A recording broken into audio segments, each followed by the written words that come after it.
Many people focus way too much on what's going to happen in the future or has already happened in the past instead of focusing on the present. Typically, when people have this problem, it's because they aren't satisfied with how things are currently. Don't get me wrong, I'm not saying that you shouldn't have ambitions, but you're much less likely to progress towards your goals if you aren't putting most of your energy into doing what you need to be currently. The most common way that people spend too much thought on the future is planning what their goals are and how they're going to reach them. Spending way too long thinking about things like what their main roles and newly adjusted champion pool are going to be for their new climb is also an issue. When people are particularly hard stuck, they tend to focus on patch notes too much. Looking at patch notes can be helpful to understand what things are going to be changing, as well as what you should prioritize more in the future. But the problem is when people are doing that more than a day in advance. They start looking at the patch previews on Twitter a week before they're released, or some people, if it gets really bad, they'll start worrying about the next season's notes. I see this all the time, where many different people will go onto Freak's YouTube channel, see a change that sparks their excitement or concern,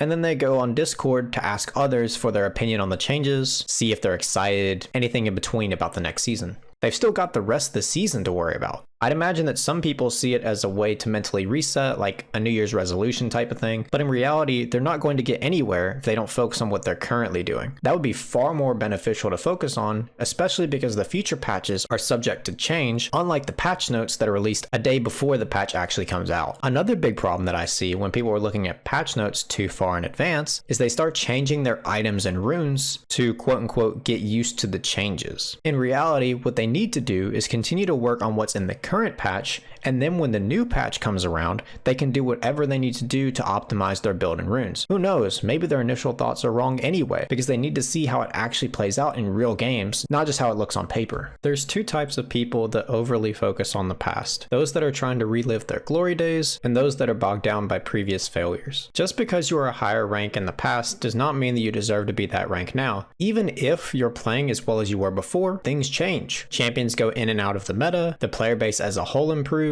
Riot significantly alters the jungle for the 50th time, etc. Adapting to change is a very important skill that many people seem to be unwilling to learn. Playing how you did 3 years ago is unlikely to get you the same rank in today's game. Keep updating your theories on how the game should be played to produce the results that you are looking for. For the people that lack confidence due to previous failures, it can be really tough. Almost everybody's gone through it at some point. You build confidence by proving to yourself over and over that you are capable of something. You do this by small, gradual improvements, not trying to make a big jump at once. Instead of trying to find the perfect thing that's going to fix your problems, take one concept that you know you should implement into your gameplay and try it out. Instead of stressing yourself out way too much, enjoy experimenting with things that you haven't done before, whether it's a trading technique, map rotation, ward placement, it doesn't really matter. The important thing is getting yourself excited to see change and build enough evidence of your ability to improve that you'll have the confidence to keep pushing yourself forward. Regardless of whether you focus too much on the future or on the past, what am I going to do right now that is going to get me going in a positive direction, or at least what bad habits do I have that are causing issues? Prioritize fixing those bad habits one at a time, starting with the easy stuff. Again, you don't want to overwhelm yourself. Take small bites that you can actually handle. Whatever bad habit you decide to work on, make sure to replace it with a good habit. If you don't have a replacement habit that you personally value, it's very unlikely that you're going to make the change you're looking for. Losing 20 games in a row a week ago only matters if you continue to play worse for many games in a row, because you won't stop thinking about the original loss streak and how much LP you lost. Once you break yourself free from the anchor that you've placed on either your previous achievements or previous failures, you'll have everything you need to grow as a player.